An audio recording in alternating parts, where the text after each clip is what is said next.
오늘의 밥 시간입니다. 5월 1일 월요일, 오늘의 밥은 민수기 21장 1절로 9절 말씀입니다. 네겝에 거주하는 가나안 사람 곧 아랏의 왕이 이스라엘이 아다림 길로 온다함을 듣고 이스라엘을 쳐서 그중 몇 사람을 사로잡은지라. 이스라엘이 여호와께 서원하여 이르되, 주께서 만일 이 백성을 내 손에 넘기시면 내가 그들의 성읍을 다 멸하리이다. 여호와께서 이스라엘의 목소리를 들으시고 가나안 사람을 그들의 손에 넘기심에 그들과 그들의 성읍을 다 멸하니라. 그러므로 그곳 이름을 호르마라 하였더라. 백성이 호르산에서 출발하여 홍해 길을 따라 에돔 땅을 우회하려 하였다가 길로 말미암아 백성의 마음이 상하니라. 백성이 하나님과 모세를 향하여 원망하되, 어찌하여 우리를 애굽에서 인도해내어 이 광야에서 죽게 하는가? 이곳에는 먹을 것도 없고 물도 없도다. 우리 마음이 이 하찮은 음식을 싫어하노라. 하매 여호와께서 불뱀들을 백성 중에 보내어 백성을 물게 하심으로 이스라엘 백성 중에 죽은 자가 많은지라. 백성이 모세에게 이르러 말하되, 우리가 여호와와 당신을 향하여 원망함으로 범죄하였사오니 여호와께 기도하여 이 뱀들을 우리에게서 떠나게 하소서. 모세가 백성을 위하여 기도하매 여호와께서 모세에게 이르시되, 불뱀을 만들어 장대 위에 매달아라. 물린 자마다 그것을 보면 살리라.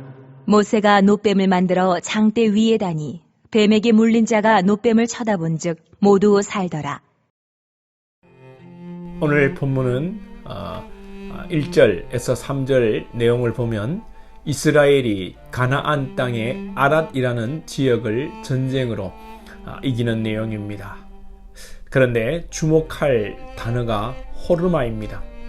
이 아랏 왕의 지역을 이기고 이곳을 호르마라고 하는데, 이 호르마는 민수기 14장에서 이스라엘이 가나안과 전쟁을 하지 말라는 하나님의 말씀을 어기고 올라갔다가 전쟁에서 지고 도망했던 그 자리가 바로 호르마입니다.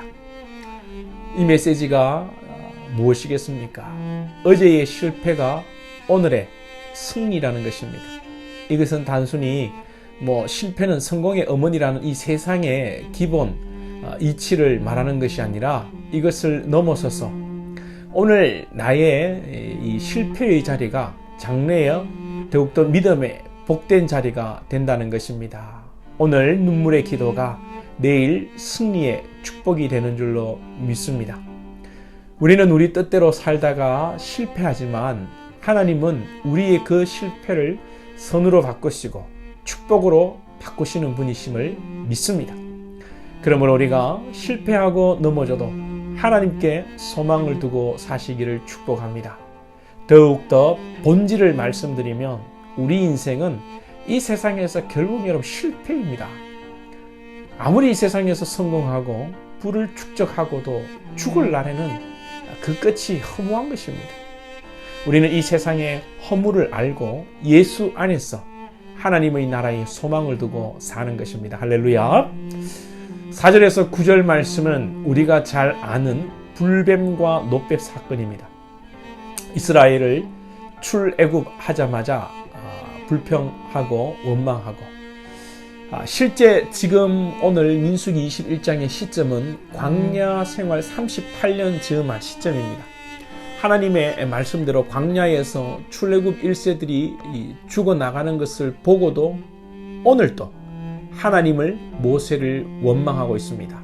지난번에 말씀드린 에돔 땅을 지나지 못하고 둘러서 돌아서 가는 것에 대한 불만입니다. 둘러가는 여정에 대한 불만이고 또 음식에 대한 불만입니다. 5절 중간에 보면 이곳에는 먹을 것도 없고 물도 없도다. 우리 마음이 이 하찮은 음식을 싫어하노라. 사람들이 여행을 하면 숙소와 음식에 대해 민감합니다. 일반 여행이라면 이해하겠습니다. 자기 돈 내고 가는데 숙소가 불편하고 음식 입에 안 맞으면 불평할 수 있지요. 그런데 교회에서도 단기 선교를 가고 성지순례를 하는데 사람들이 숙소를 불평하고 먹는 음식에 대해서 불평함으로 선교지에서 목회적 여행지에서 사람들이 시험에 드는 상황을 봅니다. 혹 우리 교회 성도들이 다음에 선교지를 방문할 기회가 있고 선교하러 갈 때 절대 숙소에 대해서, 음식에 대해서 불평하는, 그래서 공동체를 시험에 들게 하고 지도자를 난감하게 하지 않기를 바랍니다. 이들이 불평하는 말 중에 충격적인 말이 있습니다. 무엇일까요? 이 하찮은 음식을 싫어하노라. 이 하찮은 음식은 하나님께서 주신 만나를 말하는 것입니다. 만나는 생명의 떡입니다. 하나님께서 광야에서 공급하시는 생명의 떡을 상징하는 것인데, 신약적으로 말하자면 바로 생명의 양식이 되시는 예수 그리스도를 뜻하는 것입니다. 사람들은 메시아이신 예수님, 하나님이신 예수님을 건축자의 버린 돌처럼 버렸고 헌시자처럼 벗어 던졌습니다. 그래서 우리 주님은 십자가의 저주의 자리에 죽으실 수밖에 없었습니다.